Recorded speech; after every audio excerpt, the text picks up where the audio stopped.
Halo, selamat datang teman-teman pemirsa Pandemic Talks. Berjumpa dengan saya, Dr. Jeffrey. Saya host baru. Biasanya Dr. Tini ya yang jadi host, sekarang Iya, tukeran ya Dr. Tini ya. tukeran. Gimana kabarnya nih Dr. Tini ini? Sehat ya? Baik, sehat untungnya. Dokter Jeffrey sendiri gimana? Ya, alhamdulillah Baik. sehat. Nah, kita nih kan sekarangnya lagi ada mau perayaan ya, tanggal merah nih, minggu depan sekitar tanggal berapa 12 ya, Dokter? Februari. Tanggal 12 12 Februari. Februari. Kita akan Ya. memperingati Hari Raya Imlek. Nah, kita Mm-mm. kepikiran nih, Imlek ini kira-kira bagaimana risikonya saat pandemi ini?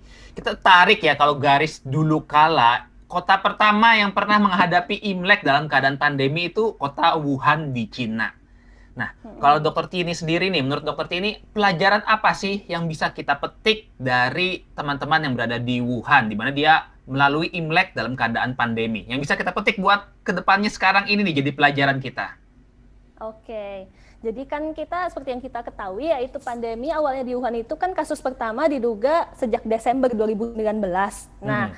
jadi tahun 2020 itu si perayaan Imlek ini kebetulan jatuhnya di 25 Januari Hmm. 2020. Jadi kan jaraknya dekat sebenarnya dengan mulainya muncul wabah. Nah, mungkin karena waktu itu juga informasinya kan belum jelas, belum ada yang tahu ini bakal jadi pandemi atau bukan. Kemudian juga ya ada isu bahwa pemerintah sana menutup-nutupi dan segala macamnya.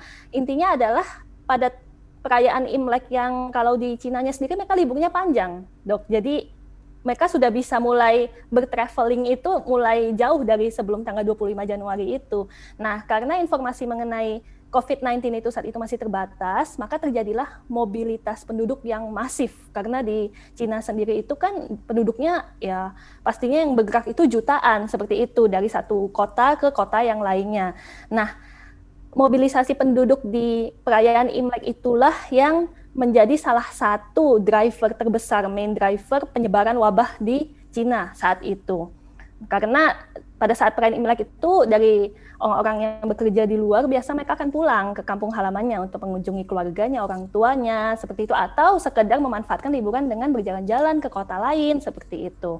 Dan bukan cuma di Cina saja waktu itu, karena liburnya panjang dan saat itu belum ada pembatasan untuk negara-negara lainnya, mereka banyak yang keluar negeri ke destinasi yang misalnya seperti Korea, Jepang, Thailand, Malaysia, Singapura, termasuk Indonesia. Dan itu diduga juga sebagai salah satu faktor utama yang menyebabkan penyebaran wabah menjadi ke seluruh dunia seperti itu.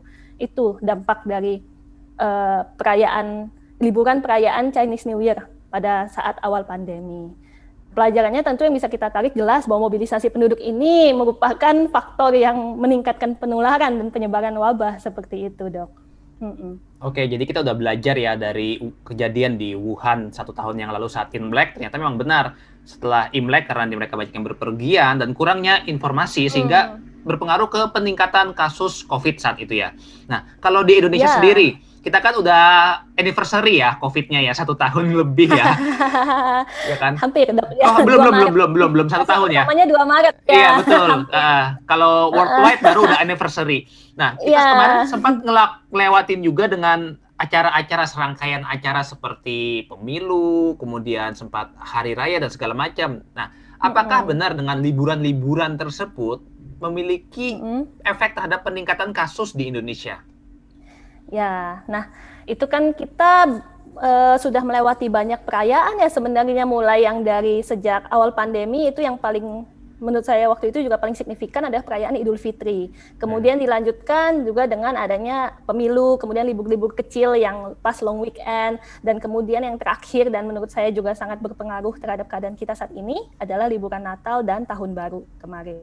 Nah, kita bisa lihat udah banyak juga yang membuat analisa baik itu di media berita maupun di Pandemic Talk sendiri bahwa selalu setiap kali setelah ada libur mungkin sekitar 1 sampai 2 minggu setelahnya akan terjadi lonjakan kasus seperti itu. Apalagi saat ini di mana lonjakan kasus yang karena liburan panjang akhir tahun kemarin itu dampaknya sudah sangat besar ya, Dok. Seperti yang kita ketahui di mana-mana rumah sakit penuh, hampir kolaps seperti itu. Kemudian di kota-kota kecil yang tempat testingnya dan tracingnya juga terbatas, itu semua sangat membebani fasilitas kesehatan seperti itu. Jadi kalau menurut saya bukti-buktinya sudah menunjukkan jelas sih bahwa setiap kali libur itu setelah itu pasti akan ada lonjakan kasus dan juga lonjakan kematian karena mobilisasi penduduknya itu. yang kurang dibatasin seperti itu. Berarti data sudah membuktikan ya. Saya ingat betul kalau waktu saat kita perayaan Idul Fitri mungkin kan waktu itu masih awal-awal banyak masyarakat yang masih tidak berani keluar. Tapi kalau makin ke belakang masyarakatnya kayaknya udah santai nih. Ah ya udahlah COVID katanya gejalanya ringan kata orang-orang kan ya. Jadi mereka santai. Nah, sebenarnya kalau orang-orang nih masih menyepelekan COVID ya, terus dia aku mau liburan Imlek nih mau jalan-jalan ketemu teman, keluarga, mau ke sana kemari, risikonya apa aja sih yang mungkin terjadi? Oke, jadi sebelumnya mungkin perlu saya kasih tahu juga Dok, kalau saya sendiri kan merayakan Imlek juga. Nah, kebetulan sayanya ini berada di kota yang berbeda, jauh banget dari kota tempat orang tua dan keluarga inti saya.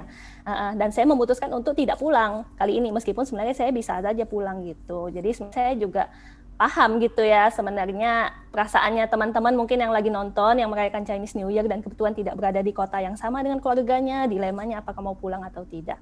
Nah, jadi resikonya apa aja untuk perayaan Imlek ini di tengah pandemi? Menurut saya ada 3 resiko utama, 3 aktivitas utama yang bisa meningkatkan resiko untuk terkena COVID-19. Yang pertama, kebanyakan kan banyak orang di Indonesia ini kan merantau ya, jadi mungkin karena alasan pendidikan atau alasan bekerja, maka mereka harus berada di kota yang berbeda dengan keluarga mereka. Nah, perayaan Imlek ini sebenarnya menjadi momen biasanya untuk orang-orang yang merantau ini pulang kembali ke kampung halamannya untuk berkumpul bersama keluarganya. Ini adalah momen sekali setahun gitu. Nah, dengan yang pertama ini adalah mobilisasi orang-orang yang berada di luar kota atau di luar negeri ini yang pulang kembali ke kampung halamannya. Kita tahu pasti bahwa ketika kita berpindah dari satu kota ke kota lain, dan itu jelas meningkatkan resiko kita untuk terpapar COVID-19 karena kita akan bertemu dengan orang-orang yang berasal dari tempat-tempat yang berbeda, dengan apakah mereka sudah terpapar atau belum kita tidak tahu, kemudian di alat transportnya sendiri, kemudian sampailah kita ke kota tempat tujuan kita. Itu resikonya tinggi sekali sebenarnya, dan itu sudah dibuktikan jelas dengan tadi mobilisasi penduduk meningkatkan kasus seperti itu. Kemudian yang kedua, aktivitas yang saya tahu ini biasanya setelah berkumpul bersama keluarga di malam sebelum Imleknya itu biasanya ada acara makan bersama atau semacam open house seperti itu. Nah, mungkin di kota-kota besar itu biasanya makan bersama ini diadakan di luar, di restoran seperti itu. Jadi jelas ada restoran-restoran yang menyediakan paket untuk makan malam Chinese New Year seperti itu ya. Nah, kenapa ini beresiko? Kita tahu sendiri yang seperti pernah kita bahas juga di Pandemic Talks, ada yang namanya protokol VDJ yang relevan sekali untuk dibahas di tempat-tempat ruang tertutup seperti itu. Nah, restoran ini kan kebanyakan di ruang tertutup. Jadi jelas untuk yang pertama dari VDJ itu yaitu ventilasi akan tidak bisa dijaga dengan baik, kecuali restorannya mungkin ada semacam sistem seperti HEPA filter atau semacamnya, tapi saya yakin tidak, ya kebanyakan tidak. Mereka biasanya tertutup menggunakan AC. Nah, ini ventilasinya sudah jelas tidak baik dan meningkatkan resiko untuk penyebaran secara aerosol seperti itu.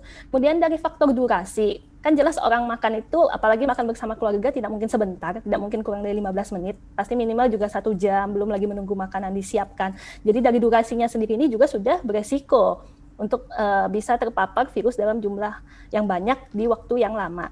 Kemudian yang terakhir, menjaga jarak. Nah, meskipun di beberapa tempat mungkin sudah ada protokol bagi restoran mengurangi ini kapasitas dari orang yang makan, tapi tetap ada resiko untuk terjadi suatu pertemuan yang tidak memenuhi protokol jarak 2 meter itu. Dan tentu kalau di ruang tertutup sebenarnya dengan penyebaran secara aerosol tidak ada gunanya lagi, karena kita sudah tahu ada beberapa laporan kasus juga di luar negeri bahwa di ruang tertutup itu jarak 2 meter itu tidak berlaku, tetap orang yang berada di jarak yang lebih dari 2 meter tetap tertular seperti itu.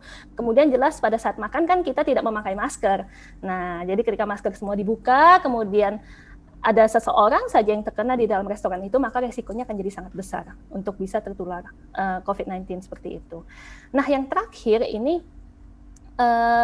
pada perayaan Imlek, biasanya pada hari H-nya itu, kita akan mengunjungi keluarga, dan cenderungnya adalah yang muda mengunjungi yang lebih tua seperti itu. Jadi misalnya seperti saya harusnya biasanya mengunjungi kakek nenek saya gitu, atau om tante saya yang sudah biasanya udah berusia seperti itu untuk sebagai tanda penghormatan dari yang lebih muda ke yang lebih tua.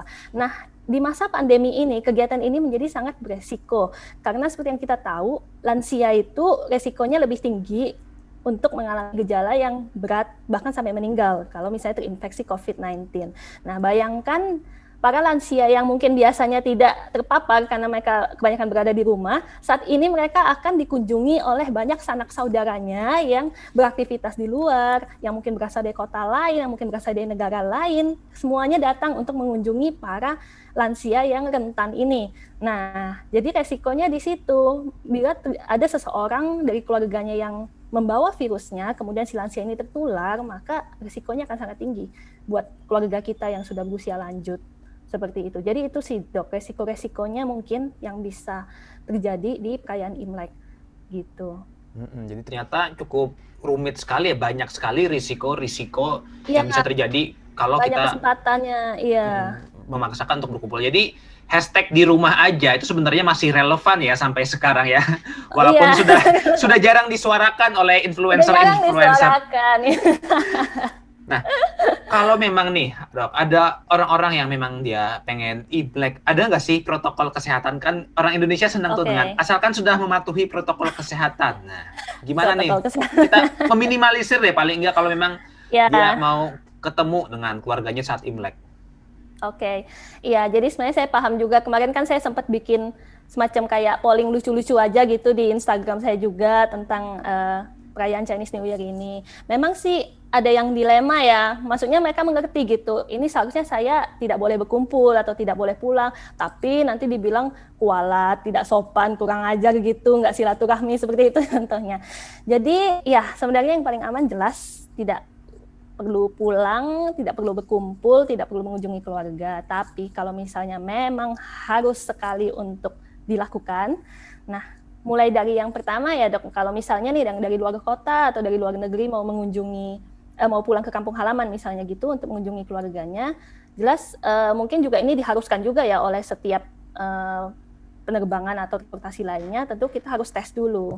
Ada yang mengharuskan harus tes PCR atau mengharuskan tes rapid antigen seperti itu, ya jelas dites dulu. Kalau misalnya hasil negatif, bukan berarti kita akan seterusnya aman dari infeksi COVID gitu, tetap kita harus mematuhi protokol, tetap pakai masker, cuci tangan, menjaga jarak, itu semua dilakukan sampai di tempat tujuan kita, dan selama di tempat tujuan kita dan sampai kita pulang kembali ke tempat kita bekerja atau kita sekolah, karena kan kita juga tidak mau membawa virus dari sana untuk ke tempat kita berada, seperti itu kan. Kemudian ya tentu kalau misalnya mengunjungi keluarga gitu, tetap sebaiknya pakai masker, meskipun berkumpul di rumah sendiri atau rumah keluarga, tetap pakai masker. Tujuannya untuk melindungi diri kita sendiri dan orang lain juga, seperti itu. Nah, sebaiknya juga kalau misalnya memungkinkan, sebaiknya silaturahmi virtual aja dok. Kan sekarang kita udah banyak nih fasilitasnya, termasuk kayak Zoom yang kayak gini juga, video call segala macam, sebaiknya virtual aja. Karena kan maknanya dari silaturahmi adalah itu, menunjukkan bahwa kita peduli. Menurut saya dengan kita tidak mengunjungi keluarga kita, itu merupakan suatu bentuk kepedulian kita dan rasa sayang kita kepada keluarga kita. Seperti itu sih dok. Kalau misalnya nih ada orang mau kumpul-kumpul makan malam bareng di rumah, perlu nggak sih mereka harus swab antigen dulu gitu loh sebelum kumpul-kumpul? Nah itu gimana tuh? Seperti yang yang sudah-sudah kan, yang sudah-sudah kan kumpul makan-makan asalkan swab antigen dulu. Gimana tuh? Jadi kan kita tahu pertama bahwa swab antigen ini nggak 100% akurat ya. Juga tidak ada sih tes yang bisa 100% akurat, kalau misalnya negatif sudah pasti 100% tidak lagi terinfeksi COVID, kan enggak ya. Jadi jelas ada celah untuk si rapid antigen ini salah, dan kalau misalnya ternyata sial-sialnya itu adalah negatif palsu, ya maka resikonya bisa menularkan ke semua orang yang makan bersama, seperti itu. Yang kedua adalah tergantung, kalau misalnya rapid antigen kan saya baca ada juga yang lakunya beberapa jam sebelum dia datang atau 1 hari sebelumnya. Nah yang harus diketahui adalah rapid antigen ini hasilnya hanya berlaku di saat pengambilan sampel di saat di swab begitu, di detik itu saja. Jadi kalau sudah selesai di swab, sedetik atau semenit kemudian dia terpapar oleh virus, ya tetap dia terinfeksi COVID meskipun nanti hasil rapid antigennya negatif gitu. Ya menurut saya itu mungkin salah satu precaution yang bisa digunakan kalau misal harus banget berkumpul, tapi sebenarnya ya bukan 100% aman juga seperti itu. Saran saya sih tetap jangan berkumpul gitu. Berarti nggak ada jaminan ya, negatif bukan berarti aman, karena masih ada risiko. Apalagi kalau yang ngelakuinnya tenaga nggak terlatih tuh, yang ngelakuin swab antigennya. Betul kan yang dilakuin kalau di rumah sendiri yang ngelakuin ya kalau dia mau sewa tenaga kesehatan mungkin ya, tapi kalau dilakuin sendiri kan nggak tahu caranya gimana. Terus juga rapid antigen ini kan cuma ini dok, ada terbatas kan dia rentang waktunya di mana dia cukup sensitif untuk dijadikan alat diagnosis seperti itu. Kalau misalnya dia udah lebih ya sekitar mungkin lebih dari seminggu setelah dia bergejala dan seterusnya, ya rapid antigennya bisa negatif, tapi tidak menjamin orang tersebut sudah tidak menularkan dan tidak menjamin bahwa dia negatif gitu kan, karena rapid antigennya udah lewat waktunya gitu. Oke. Nah, saya ingat betul nih kalau Imlek biasanya itu ada perayaan yang paling saya lihat itu barongsai nih. Barongsai kadang kan masuk-masuk tuh ke rumah kan ngambil angpau. Nah, ini gimana nih saran buat pemerintah nih, gimana, apa perlu kita regulasi tuh? Karena kan kalau ada barongsai biasanya kan rame tuh, anak-anak suka juga nonton.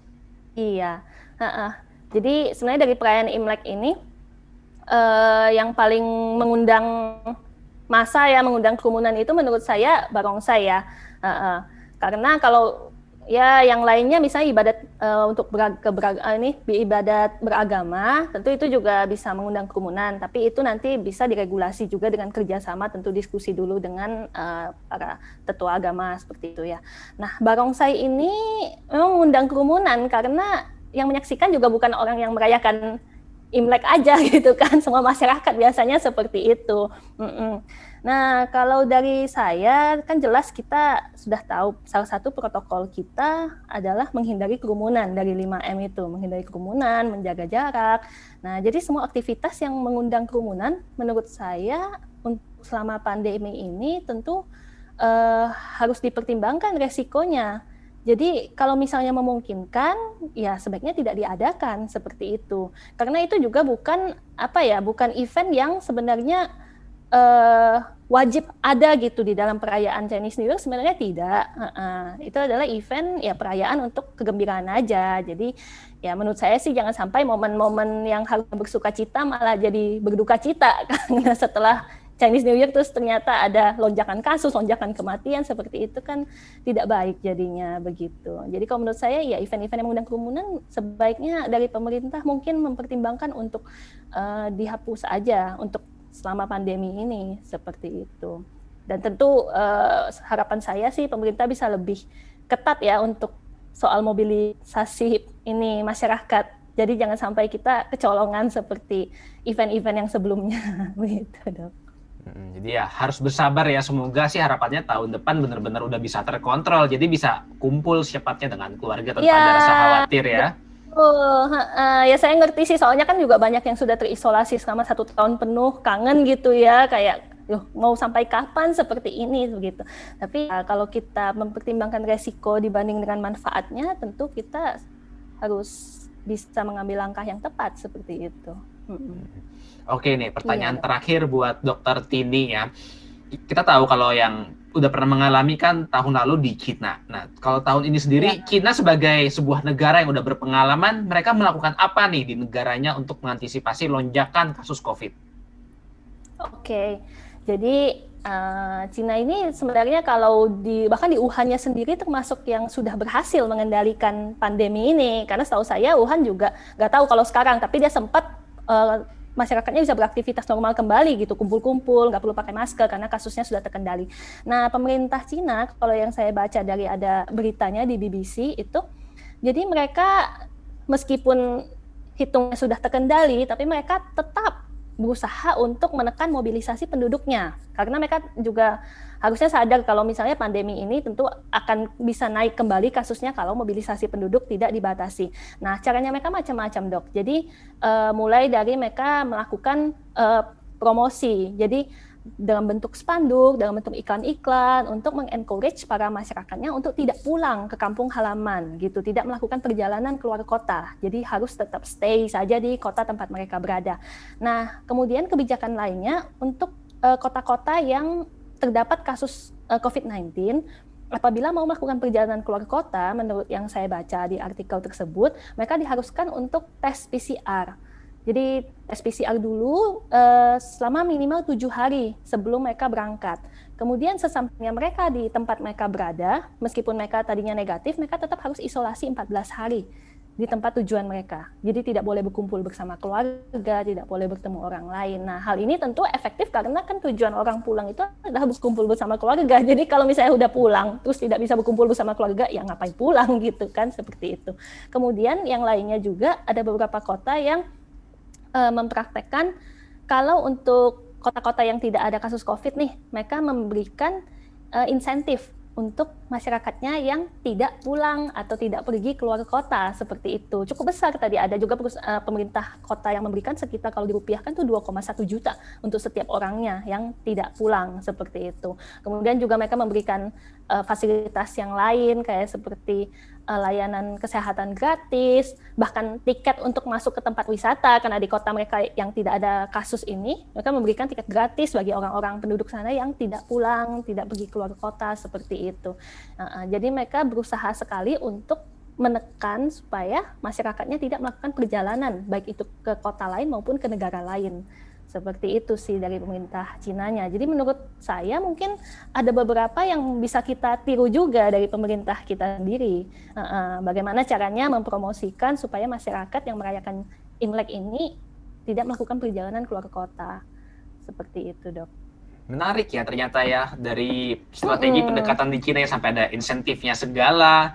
Nah, ini semoga bisa jadi pembelajaran juga buat pemerintah di Indonesia ya tentang bagaimana sih penerapannya, karena di Cina mereka sudah belajar banyak, kita juga harus bisa mengadaptasi apa-apa yang kira-kira kita bisa lakukan di sini ya. Iya, apalagi kan bahkan mereka sudah terkendali aja mereka masih begitu. Kitanya kan di sini ya kita tahu sendiri sudah kondisinya tidak jauh dari terkendali gitu ya di sini. Jadi menurut saya pemerintah kita seharusnya lebih strict dalam usaha menekan penyebaran ini. Betul sekali, masih endorse first wave ya kita ya. Endorse first wave. Oke, mungkin itu aja ya. Terima kasih banyak Dr. Tini di podcast Pandemic Talks kali ini. Kita membahas tentang perayaan Imlek yang aman. Ternyata banyak sekali kita dapat insight-insight baru, tips-tips baru, dan bagaimana caranya supaya kita tetap terjaga.